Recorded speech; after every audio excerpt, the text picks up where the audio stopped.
Elle traverse nos villes, alimente nos champs, valorise notre environnement. Le fleuve Tête et ses cours d'eau sillonnent plus de 600 km à travers notre territoire et forment le bassin versant de la Tête. Parfois violente et torrentielle, à d'autres moments calme jusqu'à la sec, la Tête se peint du bleu glacier à l'ocre boueux. Aux côtés du syndicat mixte de la Tête bassin versant, partez à la découverte de son empreinte et de ses humeurs, de ce qui fait sa richesse et des actions à mener pour participer à sa préservation. À près de 2500 mètres d'altitude, la Tête prend sa source au pied des massifs du Carlite et des Périques. Véritable écrin de biodiversité, la Tête et ses nombreuses zones humides s'épanouissent dans l'enceinte protégée du parc naturel des Pyrénées catalanes. Au départ des Bouillouzes, la Tête s'amuse alors à tresser son lit en une succession de plats typiques de la région du Cap-Cyr. Prisé des randonneurs, cet espace naturel favorise le développement d'activités agricoles comme l'élevage, marqué par la montée en estive des animaux. Alain Mangeot, ancien conservateur de la réserve naturelle de Noëde. Aujourd'hui, ici, je suis plutôt en tant que randonneur.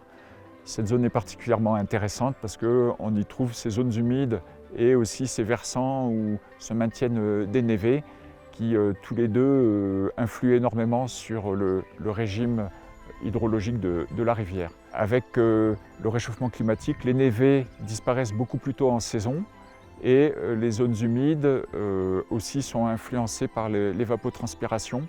Tout ça se traduit par une modification profonde du régime et donc de l'écologie, notamment d'espèces aussi emblématiques que le dessement des Pyrénées, qui est un insectivore, et le calotryton des Pyrénées, qui est aussi une espèce endémique. Et aussi ça influe évidemment sur les usages de l'eau et notamment pour l'agriculture. Notre activité principale, c'est l'élevage, donc élevage de chevaux et également élevage de vaches laitières dont on transforme le lait en différents produits laitiers. On cherche une typicité de nos produits. Cette typicité, elle est liée à notre environnement, à la richesse biologique de nos pâtures. Et tout ça, c'est permis par la gestion en fait, des cours d'eau et des zones humides sur notre exploitation. C'est un pâturage géré, c'est-à-dire que les animaux vont tourner de parcelle en parcelle pour ne pas surexploiter. On va gérer les berges des cours d'eau pour pas créer d'effondrement dans les cours d'eau et en même temps permettre aux animaux de boire. La transhumance, pour nous, ça nous permet d'avoir accès à des terrains immenses et ainsi de ne pas surpâturer et toujours garder les milieux montagnards ouverts. Donc deux axes de transhumance, l'axe du Rialet, depuis notre exploitation jusqu'à la source du Rialet, et l'axe de la Tête, toujours de notre exploitation, jusqu'aux sources de la Tête qui se trouvent au-dessus des Bouillouzes. Il faut ensuite prendre de la hauteur pour deviner la rivière qui se cache dans les vallées de la région du Conflent, à la sortie de la citadelle Vauban de Montlouis. Au sud, l'une de ces montagnes culmine à 2783 mètres d'altitude, c'est le Canigou. Quant au nord s'élève le massif du Madre.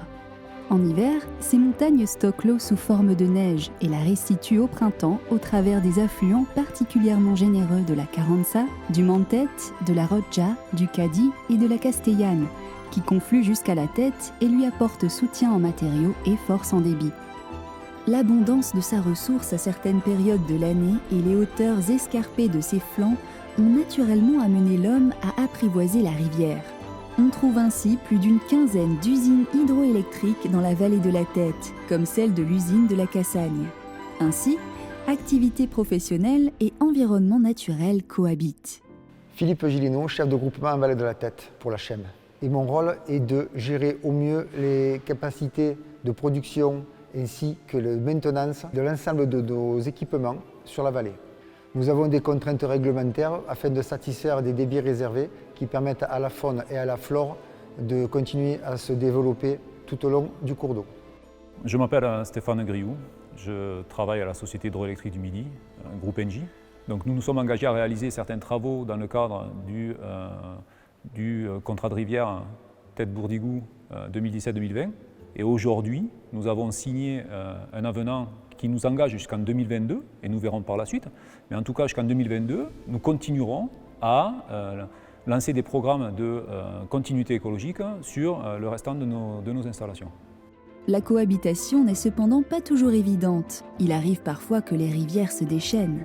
Villefranche-de-Conflans et Vernay-les-Bains en ont été le théâtre lors de l'Aigate de 1940. Phénomène pluvieux orageux intense qui s'est abattu sur l'ensemble de la vallée et a causé de terribles dégâts.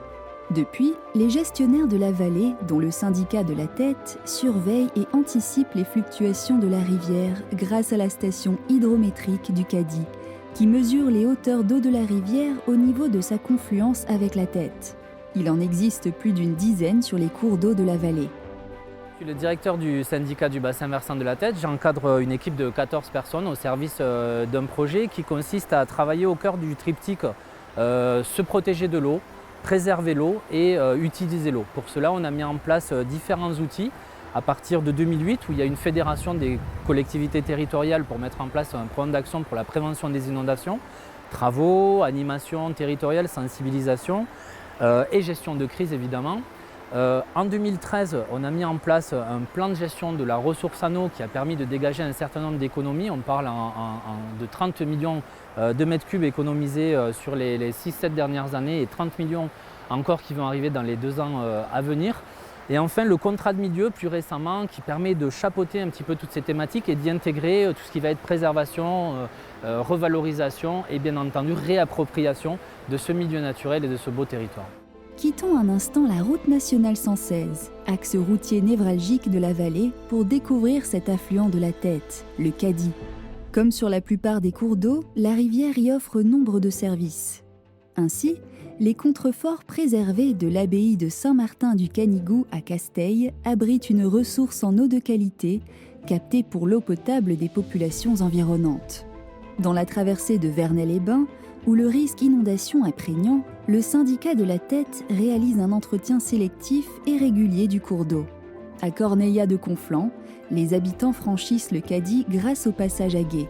Il ne faut cependant pas oublier que dans la rivière, les sédiments et les espèces piscicoles doivent elles aussi pouvoir circuler librement. La rivière aime également revêtir son manteau vert.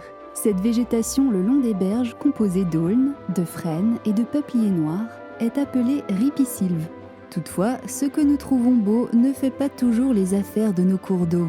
Buddleia, balsamine de l'Himalaya, canne de Provence sont des espèces dites invasives qui, si nous ne les arrêtons pas, colonisent rapidement les milieux et dégradent la diversité et le fonctionnement des écosystèmes aquatiques. Écoutez-la.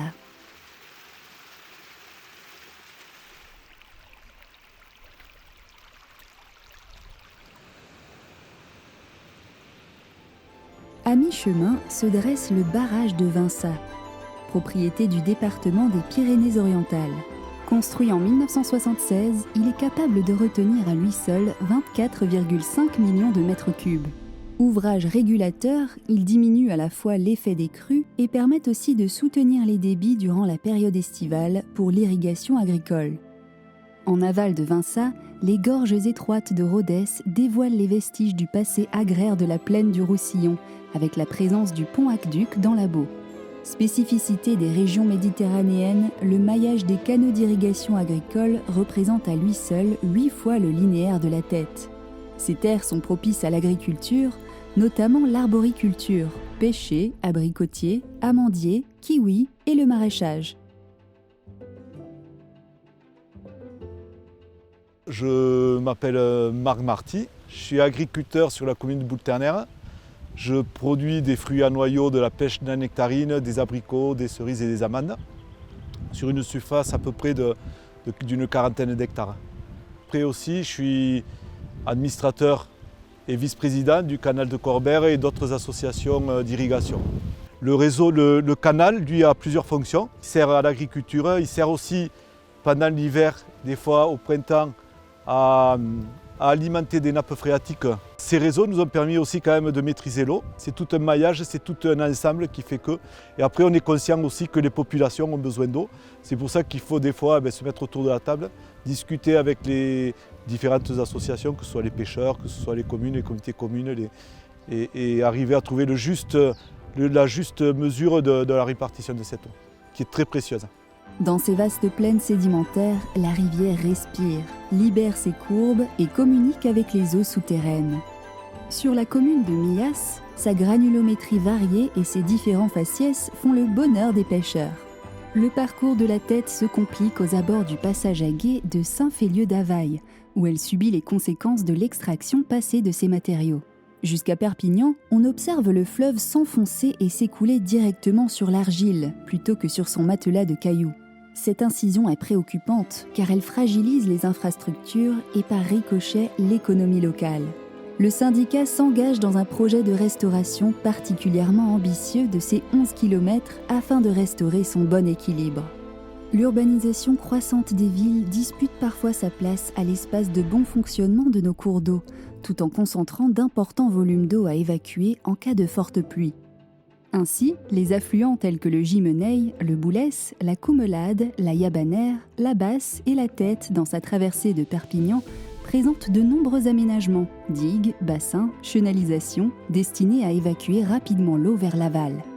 Après quelques kilomètres, la Tête débouche enfin sur la mer Méditerranée, entre Canet-en-Roussillon et Sainte-Marie-la-Mer. Sur son passage, elle alimente la zone protégée du Bourdigou, hotspot de biodiversité et d'activités récréatives. Pierre Parra, président du syndicat mixte de la Tête bassin-versant. Les objectifs du syndicat, vous savez, ils puisent leur origine dans la Tête elle-même. La Tête, c'est un être vivant autour duquel se sont agrégés les hommes, les cultures, l'activité depuis maintenant des siècles. Et comme cet être vivant a parfois des sautes d'humeur, nous sommes dans l'obligation d'essayer de le limiter dans ses abus, nous sommes dans l'obligation de le préserver, nous sommes dans l'obligation de faire en sorte que tous ceux qui sont autour puissent vivre en parfaite harmonie avec la rivière. Au fil de l'eau, gardons en mémoire les humeurs des cours d'eau de la Tête et faisons bon usage des services qu'ils nous rendent tout en lui rendant l'appareil. Préservons-les.